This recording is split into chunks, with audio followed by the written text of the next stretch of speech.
Fala, my beautifuls! Vamos conhecer um pouco do inglês britânico hoje com a Plague Tale. As expressões, a pronúncia para você que quer falar bonito e até a gramática. E eu não quero perder seu tempo aqui, então vamos direto para a aula. Nosso objetivo é entender o inglês falado, sem legendas. E até o fim da explicação eu tenho certeza que vai estar bem mais fácil. Depois a gente vai fazer uma prática de conversação também, como se fôssemos os personagens. Mas lá na frente eu explico. Então, let's do it! They fit you. Good. They belonged to my grandchildren. Fit é o verbo que indica que algo se encaixa, combina ou serve. Nesse caso, a Clervie, que é a senhora, tá falando das roupas. No contexto, ela disse para Amicia e o seu irmão irem trocar de roupas porque eles estavam ensopados. Então, they fit you seria algo como elas servem ou combinam com você. They belonged to my grandchildren. Belong é o verbo pertencer ou fazer parte. Olha um exemplo. This place doesn't belong to you. Esse lugar não pertence a você. Aqui ele tá no passado, termina com ed, belonged. Então ela disse, elas pertenciam aos meus netos. Grandchildren são os netos. Children pode significar crianças ou filhos, é o plural de child. Aí, caso queiramos ser específicos, podemos dizer grandson para neto e granddaughter para neta. Seguindo para a pronúncia, temos alguns detalhes. Primeiro é o clássico som do TH, eu explico em vários vídeos, então é só seguir como está aparecendo aí na imagem, é a língua entre os dentes de cima e de baixo, e nesse caso a gente vai fazer o som de Z, então sempre que aparecer um TH, ele vai estar com esse símbolo, né? Se for o TH com Z, ele vai estar com esse símbolo, e também a gente tem o TH com S, ele é feito com o som de S. Então o processo é o mesmo, é igual tá aí na imagem, e nesse caso, nessa palavra, a gente fala they. Então é a língua entre os dentes e faz um som de Z e puxa o resto da palavra. They fit you. O T, ele tá conectado aqui na palavra you, ele fica um som mais forte, é como se tivesse um CH. They fit you. They fit you. They fit you. Good. They belonged to my grandchildren. Letras em branco assim indicam uma letra pausada, e o som basicamente não sai, a gente só forma ela na boca, mas não deixa o ar sair, não deixa o som dela sair. They fit you. Good. They belonged to my grandchildren. They fit you. Good. They belonged to my grandchildren. Oh, my name is Clervie. I'm Amicia, and this is Hugo. Say thank you, Hugo. Thank you. Aqui vemos exemplos básicos, porém muito úteis na hora de se apresentar ou até apresentar alguém para outra pessoa. My name is Clervie. Essa frase dispensa comentários, uma das primeiras coisas que aprendemos no inglês. Porém, Amicia já segue um pouco mais informal, dizendo apenas I'm Amicia. Bom, I'm ou I am é mais comum de se utilizar para se apresentar a alguém, mas isso não é uma preocupação, ambos ficam muito corretos, tanto I am quanto my name is. É só uma observação mesmo. Aí ela segue. And this is Hugo. E este é o Hugo. This is significa este é. Ela poderia ser mais específica se quisesse e dizer este é meu irmão Hugo. This is my brother Hugo. Então podemos usar dessa forma quando quisermos apresentar alguém para outras pessoas. This is my friend. This is my sister. This is my cousin. E fala o nome da pessoa. Say thank you, Hugo. Diga obrigado, Hugo. Olha a pronúncia.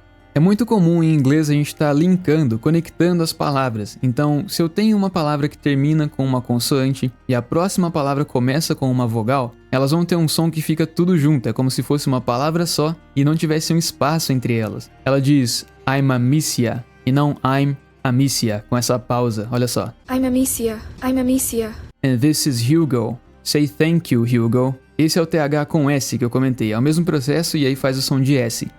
Thank you. Thank you. Say thank you, Hugo. Vamos ver todas as frases. Oh, my name is Clervie. I'm Amicia. And this is Hugo. Say thank you, Hugo. Oh, my name is Clervie. I'm Amicia, and this is Hugo. Say thank you, Hugo. Thank you. Clervie, what is happening here? What is happening here? É a pergunta o que está acontecendo aqui. O detalhe vai na pronúncia mesmo. No inglês americano nós vimos que quando temos a letra T entre duas vogais, ela sai com um som de R. Então essa frase seria como What is happening here? What is happening here? Mas no sotaque dela realmente dá para ouvir o T. What is happening here? Bom, eu sempre estudei inglês americano, então esse vídeo é um aprendizado pra mim também. Vamos tentar repetir a pronúncia igual a dos personagens pra fazer valer, sem julgamentos. Clervie, what is happening here? What is happening here? Clervie, What is happening here? The plague. So many people dead. And those still alive have... But where are your parents? So many indica uma quantidade não especificada. Seria tantos ou tantas. Exemplo. They have worked for so many hours. Eles trabalharam por tantas horas. Então na frase ela diz so many people dead. Tantas pessoas mortas. And those still alive have. E aquelas que ainda estão vivas. Still alive indica continuar ou ainda estar vivo. But where are your parents? Mas onde estão seus pais? Parents é um falso cognato, ou seja, parece significar uma coisa, mas é outra. Olhando a gente pensa que são os parentes, né? Tios, primos, mas na verdade são os pais mesmo, parents. Parentes em inglês é relatives, relatives. Vamos conferir a pronúncia. The plague, so many people dead, and those still alive have. But where are your parents? The plague, so many people dead, and those still alive have. But where are your parents? The plague. So many people dead. And those still alive have... But where are your parents? At home. They're waiting for us. At home significa em casa. Nós sabemos que house também quer dizer casa. A diferença é que house se refere a casa como a estrutura mesmo, a construção casa, em que alguém vive ou não. Já home indica qualquer lugar que alguém considere como casa. Pode ser uma cidade, um barco, um lugar pelo qual você tenha um sentimento de lar, sabe? Por exemplo, se uma pessoa está voltando para a cidade onde cresceu, ela pode dizer I'm coming back home. Estou voltando para casa. Seguindo na frase temos They're waiting for us. Eles estão esperando por nós. Us nessa frase significa nós. Porém também temos o we, que quer dizer nós. Us é o pronome objeto de we. Vamos entender melhor de forma bem simples. A diferença é que os pronomes pessoais, ou sujeitos, aparecem antes do verbo. Já os pronomes objeto vêm depois. Então na frase, Hugo não poderia ter dito They're waiting for we, entende? Outro exemplo, o pronome objeto de they, que significa eles ou elas, é them. De novo, esse vem antes e esse vem depois. Por isso ele não diz them are waiting for us. Se liga na mesma frase, porém invertida. Ele diz, eles estão esperando por nós. They're waiting for us. Agora se fosse nós estamos esperando por eles, seria we are waiting for them. Pronúncia. Novamente, o T é muito forte e eu tenho a impressão que na palavra home, ele meio que ignora, ele quase ignora o H, ela meio que não sai mesmo. At home, at home. At home. At home.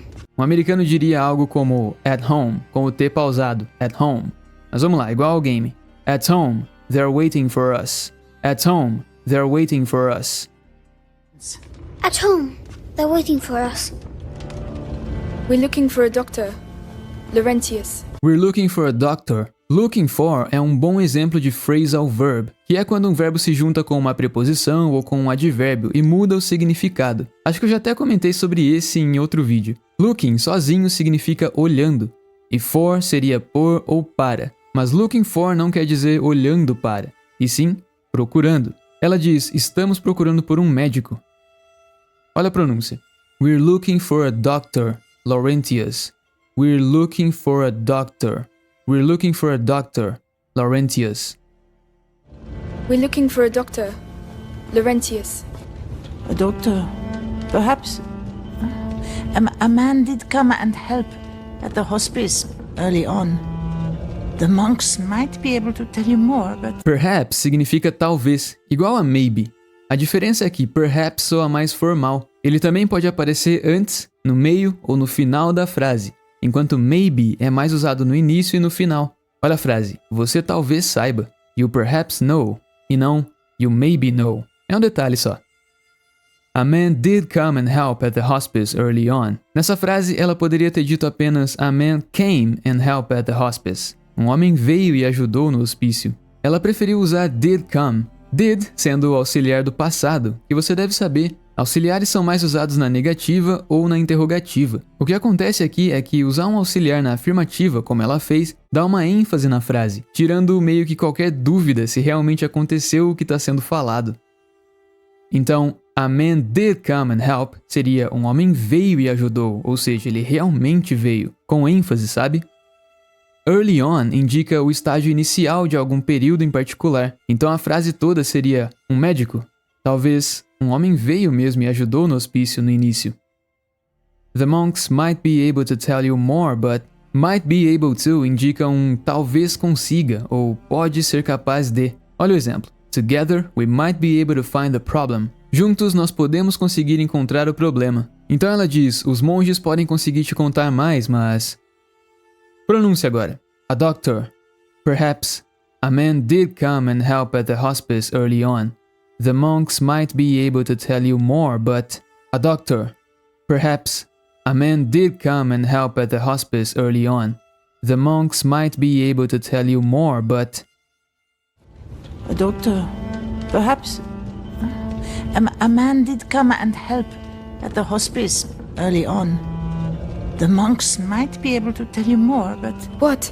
they haven't been seen recently. No one goes near the church anymore. A construção dessa frase é feita usando meio que duas estruturas. Voz passiva, ou passive voice, que é quando o sujeito da frase é quem sofre a ação e não quem a pratica. E também temos o present perfect, que eu expliquei em outros vídeos, que é aquele tempo verbal que indica a ligação entre passado e presente. Alguma coisa aconteceu no passado, mas ainda tem relevância ou causa impactos de alguma forma no presente. A tradução aqui é: eles não foram vistos recentemente. A estrutura da frase é objeto, ou sujeito em questão, né? Depois vem have been, nesse caso tá na negativa, haven't been. Verbo no particípio, que é aquela terceira coluna na lista de verbos, sabe?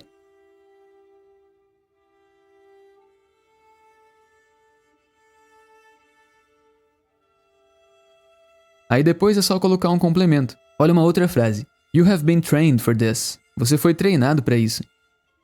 Seguindo, ela diz, no one goes near the church anymore. Ninguém mais vai perto da igreja. No one, escrito com hífen assim, é mais comum no inglês britânico mesmo. No americano é sem o hífen. Significa ninguém. Outra forma um pouco menos formal de dizer isso seria nobody. É a mesma coisa, mesma ideia. Near é perto ou se aproximar. E anymore indica uma ação que acontecia, porém não acontece mais. Eu me aprofundei nisso no meu último vídeo. Vamos conferir a pronúncia. They haven't been seen recently. They haven't been seen recently. No one goes near the church anymore. No one goes near the church anymore. What? They haven't been seen recently. No one goes near the church anymore. It's all we have. We must go and see. It's all we have. É tudo o que temos, é tudo que nós temos.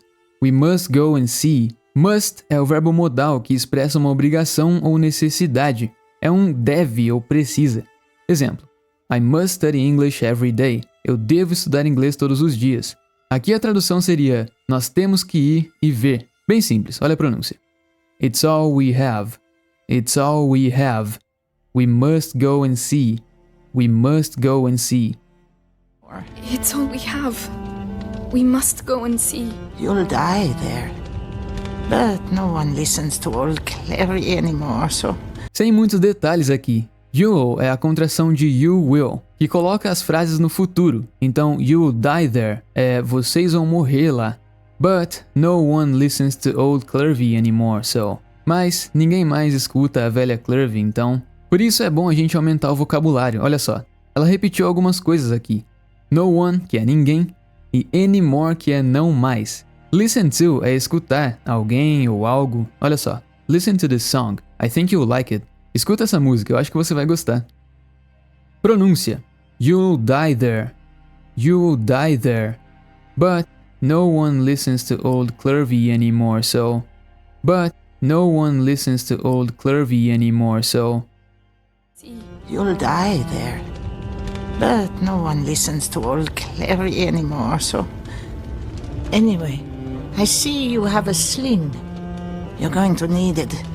But it'll be no use to you in that state. Anyway, I see you have a sling. Anyway está sendo usado para mudar de assunto ou ir direto ao ponto. Na frase temos, de qualquer forma, vejo que você tem uma tiradeira. Sling foi traduzido como atiradeira, é essa arma que a Amicia usa, que você fica girando assim para pegar impulso e arremessar uma pedra, por exemplo. Então é só seguir a tradução do game mesmo. You're going to need it. Você vai precisar dela. But it'll be no use to you in that state. Mas não será útil para você nesse estado. It will be no use. Não será útil, não terá utilidade. A combinação de verbo to be com no use indica algo ser inútil ou não ser possível. Por exemplo, it's no use trying to escape. Não adianta tentar escapar. Olha a pronúncia. Essa parte deu um trabalho porque se você pegar o inglês americano, ele vai transformar esses T's como se fosse um som de R também. Então ficaria but it'll be no use, but it'll be no use. Só que no caso dela, ela fala com todos os T's mesmo. Então olha só. But it'll be no use. But it'll be no use to you in that state. But it'll be no use to you in that state. Vamos ver a frase toda. Anyway, I see you have a sling. You're going to need it, but it'll be no use to you in that state. Anyway, I see you have a sling. You're going to need it, but it'll be no use to you in that state. Anyway, I see you have a sling. You're going to need it, but it'll be no use to you in that state. Go to the backyard. You'll find some new strips of leather there, and feel free to use the workshop in the next room for your repairs. Go to the backyard. Vá para o quintal. Back indica que é os fundos. You'll find some new strips of leather there. Você encontrará algumas novas tiras de couro lá. Diz aí, tem ficado mais fácil para você entender frases como essa? É claro, tem a parte das palavras que talvez sejam novas, como strips of leather. Mas fora o vocabulário novo, você tem sentido uma facilidade maior já quando você ouve ou lê em inglês? Porque quando quebramos essa frase, nós temos várias palavras que são muito comuns, sabe? Olha só. You'll find. Você encontrará. A gente sabe que está no futuro por causa do will, que está contraído aqui. Some sabemos que é alguns ou algumas, e new vem de novo. Aí teria a parte que eu imagino que seja nova, pelo menos para alguns, que é strips of leather, tiras de couro. E there, que significa lá. Aí é só interpretar a frase, sabe? Então fala aí, eu queria saber se você já sente essa diferença, essa facilidade, se comparado a quando você começou, por exemplo. Mas vamos seguir. And feel free to use the workshop in the next room for your repairs. Feel free é usado quando queremos dar permissão a alguém para fazer algo, caso essa pessoa queira fazer. Literalmente significa sinta-se livre, ou seja, fique à vontade. Feel free to use the workshop. Fique à vontade para usar a oficina. Workshop é oficina. In the next room, na sala ao lado, na próxima sala. For your repairs, para seus reparos. Agora a pronúncia. Go to the backyard. You'll find some new strips of leather there. Olha como ela conecta isso aqui. Dá a impressão que ela não fala esse R, então fica leather there, leather there. You'll find some new strips of leather there. You'll find some new strips of leather there. You'll find some new strips of leather there. And feel free to use the workshop in the next room for your repairs. And feel free to use the workshop in the next room for your repairs. Go to the backyard. You'll find some new strips of leather there, and feel free to use the workshop in the next room for your repairs. That's very kind of you. Quando queremos dizer que o que alguém fez ou disse foi muito bom ou muito apreciado por nós, podemos usar a mesma frase. That's very kind of you. É muita gentileza da sua parte. Kind vem de gentileza mesmo. Olha só. It's kind of you to help me. É gentileza sua me ajudar. Pronúncia. That's very kind of you. That's very kind of you. That's very kind of you. Agora nós vamos fazer a prática de conversação. É meio que uma simulação dessa conversa que eles tiveram, e nós vamos interpretar os personagens. Eu vou começar lendo as falas da Clurvy e você vai ler as falas da Amicia. Como ela usa frases mais curtas, já vai ser um bom momento para você aquecer, porque depois vamos trocar os papéis. E claro, você pode pausar se quiser. Capricha na pronúncia, vamos lá. They fit you. Good. They belonged to my grandchildren. Oh, my name is Clurvy.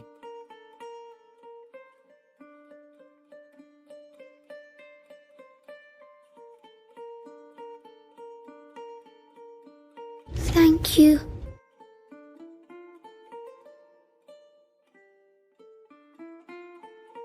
The plague. So many people dead, and those still alive have. But where are your parents? At home. They're waiting for us.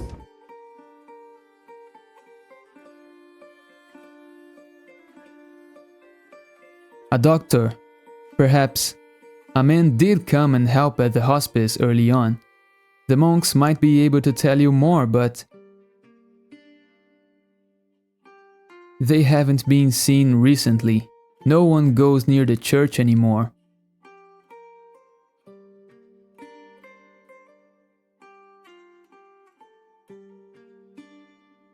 You'll die there. But no one listens to old Clervy anymore, so... Anyway, I see you have a sling. You're going to need it, but it'll be no use to you in that state. Go to the backyard.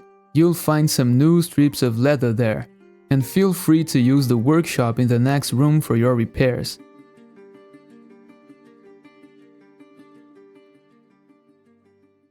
Ok, agora trocamos os papéis.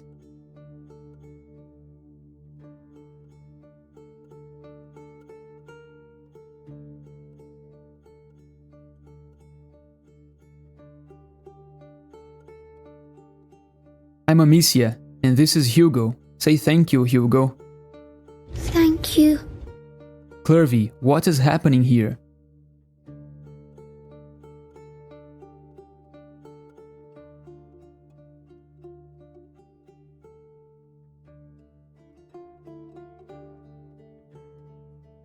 At home. They're waiting for us. We're looking for a doctor, Laurentius.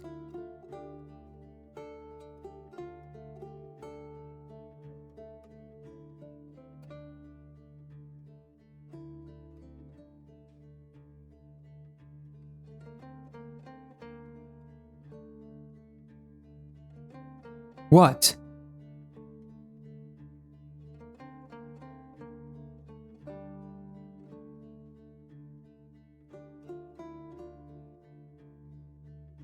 It's all we have. We must go and see.